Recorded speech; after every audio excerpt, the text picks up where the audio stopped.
ভাই বলেন কাঁচা ভাঙি দিচ্ছে আরো কাটো আরো কাটো আরো ভুল আরো কাটো আরো এই ভাই বলেন এইভাবে লাশ শোয়ানো লাগে কবরে পুরা কেবলার হোক তার বুক এবং চেহারা উভয়টা কেবলার হোক হবে। ডান হাত নিচের দিকে চলে যাবে, বাম হাত উপরের দিকে থাকবে এবং পূর্ব দেয়ালের সাথে পিঠ লেগে থাকবে। এটা কবরে শোয়ানোর সুন্নত তরিকা। আমরা এটাকে দেখানোর জন্য একজন মানুষকে শোয়া দেখাই দিলাম। যারা কবর করবেন এভাবে কবর করার চেষ্টা করবেন। আস্তে উঠিয়ে যাও আস্তে আস্তে ভাই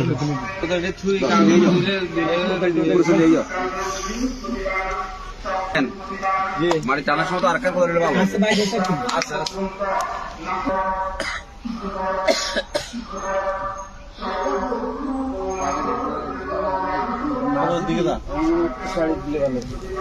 বডিটা বাজে স্লো হবে মানে বডিটা বাজে